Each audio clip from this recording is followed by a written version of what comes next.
E tem novidade que a trilha vai indicar. Rádio Bandeirantes, nas eleições 2020.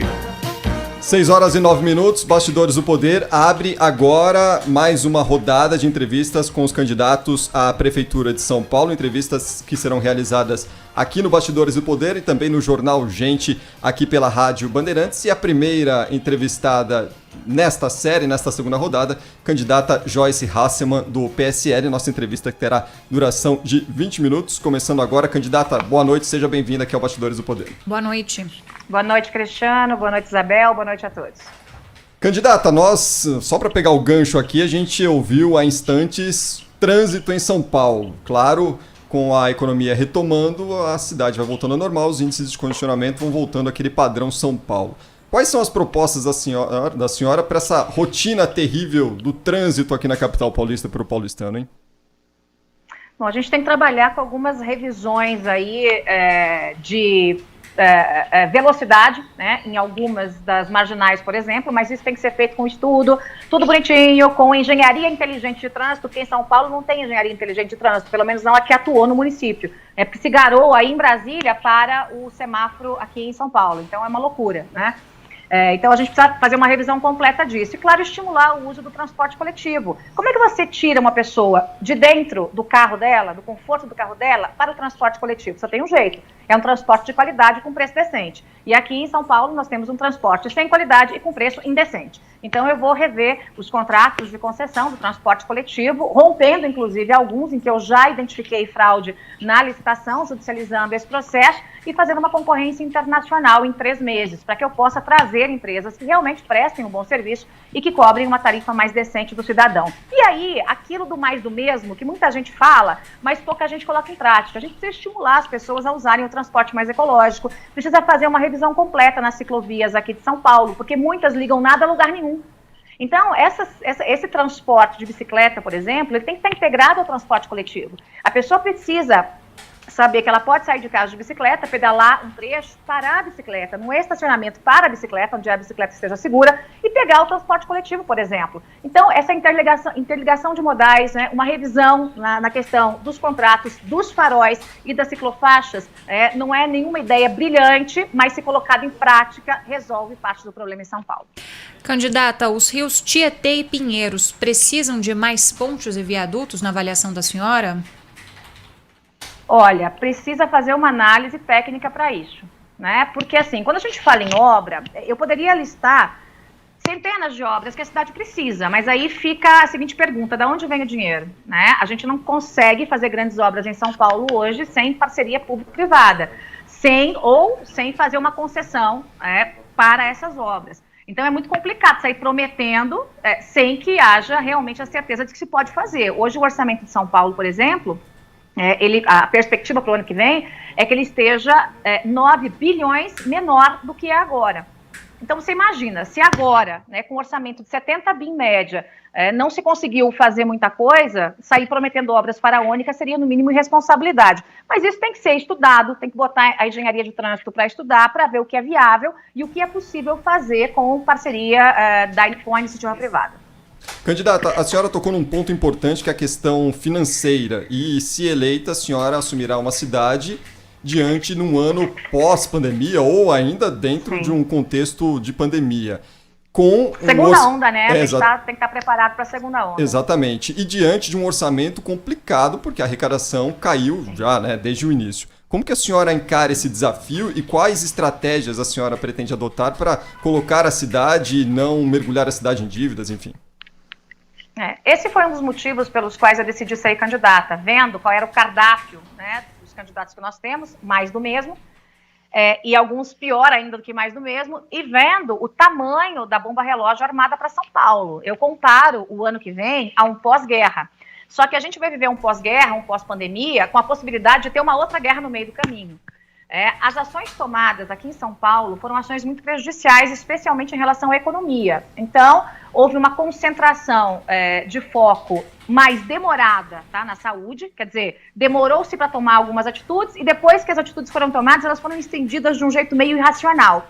E essa extensão irracional de algumas atitudes, como por exemplo, Vamos fechar restaurante 10 da noite. Se for 10 e 1 o restaurante estiver aberto, vai lá a prefeitura, mete uma multa e lacra o restaurante. Então, Covid não pega até as 10, mas 10 e 1 pega. Né? Essa é a lógica da cabeça do prefeito e do governador. Essas ações do prefeito e do governador quebraram São Paulo. Essa é a verdade. Então, nós temos comércio quebrado, nós temos indústria quebrada, nós temos shoppings quebrados, e isso vai ter que ser, de alguma forma, estimulado, porque se essa quebradeira continuar, eu não tenho geração de emprego em São Paulo. Sem emprego, as pessoas vão para a rua da amargura do desemprego e vão entrar numa fila de benefício social. E se estão na fila de benefício social, não tem imposto retornando para o caixa da prefeitura. Então, olha a bagunça que foi feita com a economia de São Paulo. Então, o que a gente tem que fazer? Primeiro, revisão de todos os contratos para que tenha economia básica. Colocar os comissionados, demitir os comissionados. Eu falo colocar para fora 100% dos comissionados, 100% menos meia dúzia de gatos pingados. Eu estou dizendo menos meia dúzia de gatos pingados porque pode ser que eu precise especificamente de um cargo muito técnico, muito específico, que não haja nos quadros da prefeitura, e eu não quero morder a língua, né? Mas cortar os comissionados como um todo, com uma outra exceção, né? Pós-revisão, pós-corte dos comissionados, a gente vai ter que fechar algumas torneiras e fechar alguns órgãos públicos. SPTrans, por exemplo, eu vou fechar. Eu vou fechar e não tem conversa. Por quê? Porque é um órgão absolutamente ineficiente ligado ao transporte coletivo, né, e que não serve para nada além de um cabidacho de emprego. E aí, quando você vai fazendo uma conta, é quase conta de padaria, gente. Só a máfia do transporte leva 4 bi. Ano que vem vai levar um pouquinho menos que isso esse ano, mas ano que vem vai ser um pouquinho mais que isso. 4 bilhões. Aí você coloca todos os comissionados no bolo. Aí você faz a revisão dos contratos de saúde. Aí você faz revisão de contrato de creche, porque até máfia de creche tem aqui em São Paulo. Eles conseguem roubar de criança pobre que precisa de creche, né? Então, quando você faz a revisão de tudo, numa conta de padaria, você consegue ter ali uma economia de 6 a 8 bilhões, dependendo das áreas que se mexa. Opa, é dinheiro que entra no caixa da prefeitura que eu posso utilizar em saúde e educação. Mas as parcerias com a iniciativa privada são o que vão salvar São Paulo. Sem a extensão dessas parcerias, sem trazer dinheiro da iniciativa privada para dentro de São Paulo, a gente não consegue resolver o problema. Então, os parques precisam ser concedidos, né? Todos eles de preferência, sempre colocando como prioridade o interesse público. Quer dizer, as pessoas entram de graça no parque, mas eles vão explorar outros serviços, né? Há de se ter parcerias em relação à saúde pública. A gente está vendo que São Paulo não deu conta da saúde. Eu tenho uma fila hoje gigantesca de pessoas aguardando uma cirurgia. E essa pessoa, ela vai ter prazo para ser atendida na minha gestão, porque se não for atendida para uma consulta em 10 dias, a prefeitura vai ter que pagar. Se não for atendida para uma cirurgia eletiva em 60 dias, a prefeitura vai ter que pagar no hospital particular. Então, eu já vou trazer o hospital particular para fazer uma parceria comigo, para que eu possa fazer grandes mutirões e para que eu possa zerar essa fila. E usar de muita tecnologia. Não existe uma fórmula mágica, mas existe uma fórmula cartesiana, racional, que é de gestão séria, eficiente, corte das gorduras, igualzinho a gente faz em casa. Se a gente está em casa, o orçamento é X esse mês, e mês que vem você sabe que X menos 20%, a gente vai ter que cortar esses 20% de algum lugar. Então você deixa, né, você passa a comprar, ao invés de um produto mais caro, um produto mais barato. A prefeitura vai ter que fazer mais ou menos isso, mas sempre entregando um serviço de muita qualidade para a população. Então, o peso que nós temos hoje da administração de vários equipamentos públicos que não precisariam estar no lombo da prefeitura, ou seja, no bolso, pesando no bolso do cidadão, isso eu quero fazer parcerias aí com a área privada e é um jogo de ganha-ganha. Candidata, 2 perguntas em uma aqui para eu puxar o gancho que a senhora falou em relação aos parques, por exemplo. A ideia da senhora seria que as pessoas tivessem que pagar um ingresso para entrar nesses parques. E a segunda pergunta... jeito nenhum. E a segunda pergunta, então, se a senhora quiser amarrar os 2 assuntos, em relação a esses aspectos financeiros, a senhora está falando das dificuldades financeiras que há, a gente está no momento de pandemia, de dificuldades que são globais na economia, e ainda assim levanta uma ideia que pode afetar na arrecadação da prefeitura, que é a questão do IPTU. Como é que essa conta fecha? Tem como reduzir o valor do IPTU? Tem como adiar a cobrança?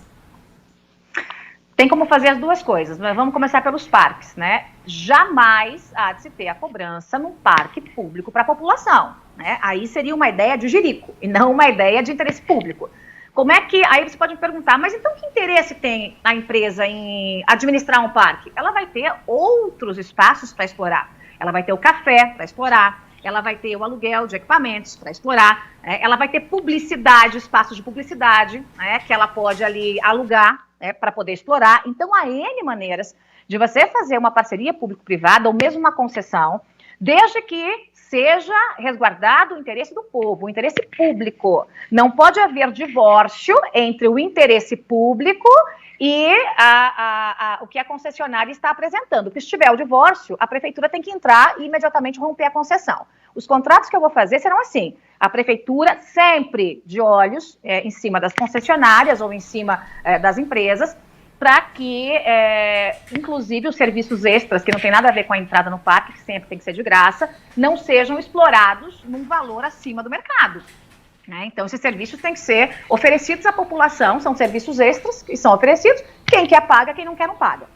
E essa conta sai do lombo do povo, do lombo da prefeitura. Em relação ao IPTU, eu fiz com a minha equipe de plano de governo muita conta para chegar nessa proposta, que é uma proposta de corte linear de 20% do IPTU, isso para todos, imóveis comerciais e residenciais e mais. Para os imóveis comerciais que foram prejudicados durante a pandemia, que fecharam suas portas durante a pandemia, que estão com dívidas do IPTU, essa dívida vai ser jogada lá para 2023 e parcelada.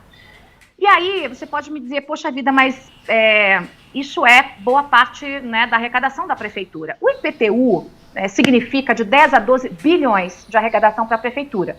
Isso em tempos normais de temperatura e pressão. A gente pode jogar um pouco menos, porque por conta da pandemia muita gente não pagou. Mas eu vou colocar em 10, vou deixar em 10 bilhões só para a conta ficar mais fácil. Se eu cortar em 20%, eu vou renunciar a 2 bilhões. São 2 bi a menos no meu cofre da prefeitura.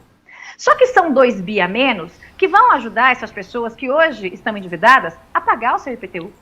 Que vão ajudar o comércio, que hoje está quebrado, a poder pagar o seu IPTU e a não fechar as portas, porque ele vai jogar o IPTU agora desse ano, o ano da pandemia, para 2023. Então, parece que é um jogo de perde-perde, mas é um jogo de ganha-ganha. Porque senão as pessoas não vão aguentar. E se eu estou fazendo uma renúncia de 2 bi num corte linear, só metade do que leva a máfia do transporte, 4 bilhões, paga essa conta. Metade.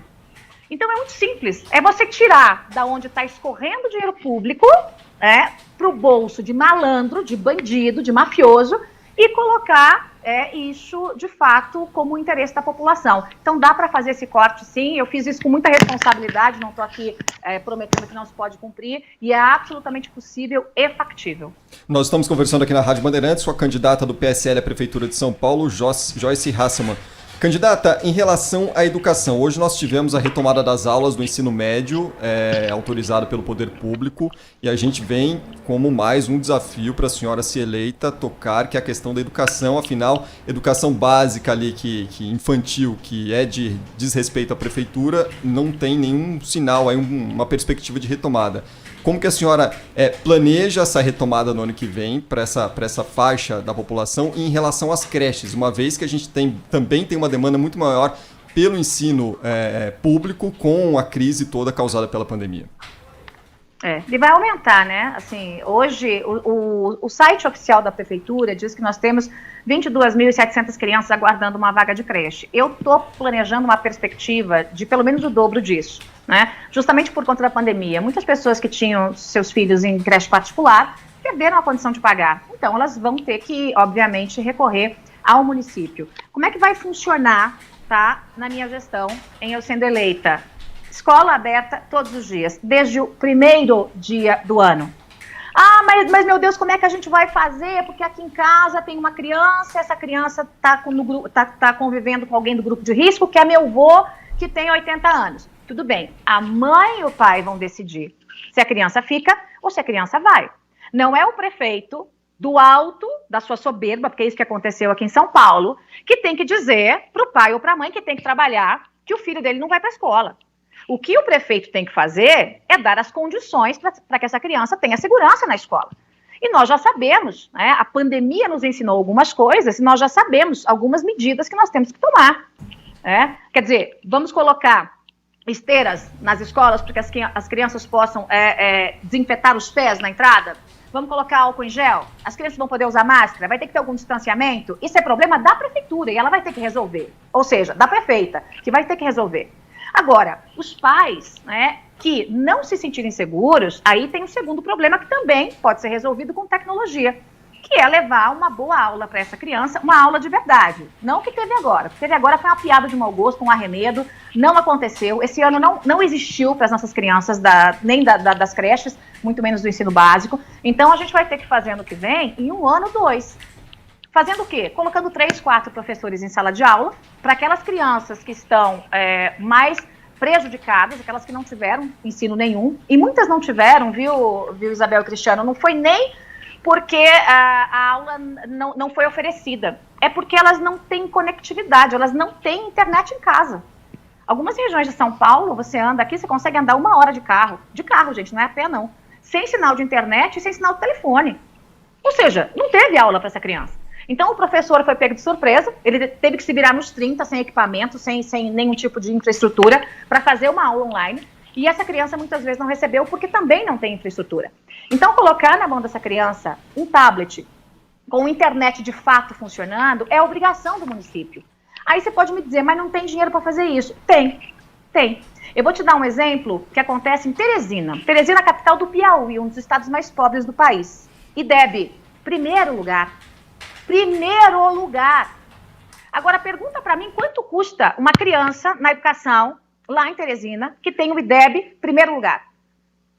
Custa metade de São Paulo. Opa, então São Paulo, que é essa gigante, custa o dobro, está lá em 10º no IDEB, 10 posições abaixo de Teresina, não tem um ensino de qualidade, alguma coisa está errada. Ou é muita incompetência, ou é roubalheira. Então, esse modelo de Teresina é um modelo que eu fui atrás, fui acompanhar, é um modelo muito bem sucedido na área da educação, né? E eles conseguiram levar tablets para as crianças a R$385. Tablets que vêm da China, já com software específico, todo ajeitadinho para a criança, com aqueles bloqueios para que a criança não fique jogando videogame ao invés de assistir, tudo bonitinho.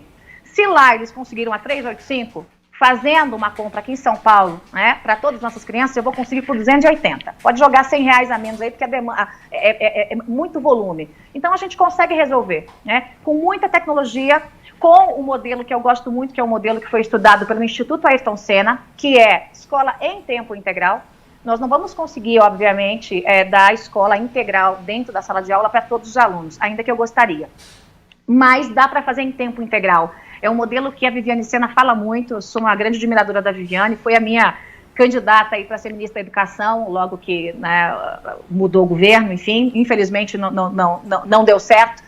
Mas eles têm um estudo muito profundo sobre São Paulo, que obviamente, né, no segundo dia de governo eu vou lá bater na porta dela para pegar esse estudo, e já vi várias palestras em relação a esse assunto, conversei com os técnicos do Instituto, então dá para a gente fazer uma educação muito melhor, e aliás, dá para fazer com o dinheiro que tem, uma educação muito melhor, muito mais ágil, com muita tecnologia e em tempo integral aqui em São Paulo. E nas creches, só para a gente fechar esse assunto, nas creches nós vamos construir uma creche em cada estação da CPTM, também com PPP, é dinheiro de fora, não é dinheiro público, tá? Por quê? Porque vai ter um espaço para que essas empresas possam explorar. O cafezinho, a revistaria, você imagina, são quase 4 milhões de pessoas passando por dia nas estações da CPTM. A mãe vai ter a segurança de que ela vai pegar o filho, ela vai deixar o filho na estação e ela vai trabalhar.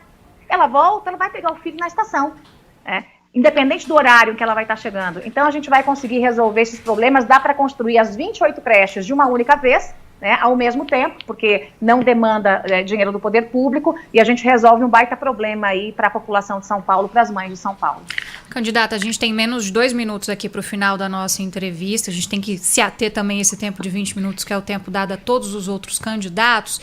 Não dá para deixar de perguntar da relação da senhora com o presidente Jair Bolsonaro e os filhos do presidente da República. A senhora mesmo mencionou essa intenção de ter Viviane Senna como ministra da Educação. Só esse ponto já mostra o quanto a senhora era próxima do presidente Jair Bolsonaro, que teve um nome muito atrelado justamente à eleição da senhora como deputada federal. Esse distanciamento no momento atual, essa ruptura que houve entre a senhora e o governo do presidente Jair Bolsonaro, o presidente Jair Bolsonaro em si, nesse momento não pode ser vital para que a senhora não consiga avançar, por exemplo, para um segundo turno, porque gera um distanciamento do próprio eleitor que ainda segue fiel ao presidente Jair Bolsonaro? Olha, as pessoas têm que ser fiéis às bandeiras, às ideias, né? Não adianta ser fiel ao presidente que traiu as suas bandeiras. Então, infelizmente, o presidente da República traiu algumas bandeiras, e traindo essas bandeiras, ele me traiu. Quando ele traiu a bandeira de combate à corrupção, ele traiu a mim e a milhões de pessoas que votaram nele. Quando ele traiu a bandeira da Lava Jato e destruiu a Lava Jato, ele traiu a mim e a milhares de pessoas que votaram e confiaram nele. Quando ele colocou um petista na PGR e um outro petista no Supremo, ele traiu a mim e a milhares de pessoas que votaram nele. Né? Milhões, nem milhares, milhões de pessoas. Alguns teimam em ter uma cegueira seletiva. A minha moralidade não é seletiva. A minha legalidade não é seletiva. A mão que rouba é a mão que rouba, sendo da esquerda ou da direita. Então, se a mão da esquerda do Lula, eu batia naquela mão porque roubava, eu também bato na do Flávio. Porque rachadinha é eufemismo para ladroagem, roubo do dinheiro público. Então, infelizmente, algumas pessoas fazem mais ou menos com o presidente o que os petistas faziam com o Lula. Endeusam. Isso não pode acontecer, até para que nós possamos corrigir a rota do presidente. Enquanto eu era líder do governo, muitas vezes eu corrigi o presidente, puxei as orelhas dele e ele fez o que era certo. Hoje não tem ninguém para fazer isso, está lá o Centrão dando as cartas no governo. Agora, eu não vejo problema nenhum, né, para São Paulo, por uma rusga com os filhos do presidente ou mesmo com o presidente, porque Jair Bolsonaro ele pode ser tudo, mas burro ele não é. Ele sabe que precisa do povo de São Paulo. Ele sabe que, ganhando a eleição, no outro dia eu tô lá e tô arrancando dinheiro do governo federal para São Paulo. Como arranquei as emendas para São Paulo? A deputada, mesmo na confusão, que mais trouxe emendas para São Paulo fui eu. Então, a minha relação com os ministros é excepcional. A minha relação com o vice-presidente da República é excepcional. A minha relação com o presidente da República foi excepcional e hoje é protocolar e respeitosa. Critico quando ele merece crítica. Elogio quando ele merece elogio, né? Então, e assim tem que ser com todos os candidatos. Esse papo furado que ele fica dizendo aí que tem um candidato que é dele, tudo conversa fiada, gente. Isso não existe. Conhecendo o temperamento do presidente, a gente sabe que qualquer um que discorde dele, em meia palavra, vira inimigo do dia para a noite. Mas tudo bem, é o jeito da madeira. Eu vou tocar São Paulo, já conversei com o governador, ele não vai me atrapalhar, e já conversei com a tropa do Palácio, que também não vai me atrapalhar. Ninguém vai virar as costas para São Paulo enquanto eu for prefeita de São Paulo, porque eu sou boa de briga. E se é para brigar por esse povo, eu tô dentro. Candidata, então, para a gente encerrar, 2 perguntas em uma. Por que a senhora deve ser prefeita, escolhida pela população para ser prefeita de São Paulo pelos próximos 4 anos? E se selecionada pela população para estar no segundo turno, a senhora estará presente no debate da Band dia 19 de novembro? Todos os debates. Aliás, eu quero parabenizar a Band, porque foi a única que teve coragem, força para fazer o debate. O resto correu com essa conversa de pandemia, é tudo mentira, porque dava para fazer até online. Então, foram, de fato, mentirosos para a população. Ponto. Porque Joyce tem que ser escolhida a prefeita de São Paulo. Porque para enfrentar um pós-guerra, para enfrentar o que a gente vai enfrentar, para devolver a saúde à população, para devolver a educação à população, vai ter que primeiro se enfrentar as máfias, para que sobre dinheiro para isso. E para enfrentar as máfias tem que ter muita coragem. Nenhum dos que tem aí tem coragem ou tem espinha para fazer isso. Porque ou são frouxos ou são envolvidos direto ou indiretamente com as máfias que atuam na prefeitura há muito tempo. Então não adianta a gente ficar enxugando gelo, querer um resultado diferente votando nos mesmos, ou em um maluco que aparece por aí, incendiário ou coisa parecida. Então é por isso que eu coloco o meu nome à disposição e é por isso que eu sei que eu posso resolver os problemas de São Paulo, né? Pelo histórico que eu tenho de resolução de problemas na área privada e também no meu mandato na área pública, onde em 1 ano eu produzi mais que aqueles marmanjos em 30. Então é o que eu quero fazer para São Paulo. Em 4 anos, produzir o que não se produziu aqui em 40 anos. Candidata à Prefeitura de São Paulo, Joyce Hasselmann, muito obrigada, candidata pelo PSL. A gente gostou da gatinha aí atrás da senhora, viu? Que resolveu dar o ar da graça no finalzinho da entrevista. Tem 2, hein? Porque eu vi uma de rabo preto aí atrás. São 3, gente. Eu tenho um gatil quase. É um gatril. Obrigada, aí, candidata. obrigada. Até uma próxima. Boa sorte na campanha. Obrigada, gente. Boa tarde. Boa sorte, candidata. Candidata Joyce Hasselmann, candidata do PSL, a primeira entrevistada nessa nova rodada de entrevistas com os candidatos à Prefeitura de São Paulo aqui na Rádio Bandeirantes, começando hoje pelo Bastidores do Poder. O próximo a ser entrevistado será Márcio França, candidato do PSB, ex-governador aqui de São Paulo. Será entrevistado amanhã às 9 da manhã no Jornal Gente.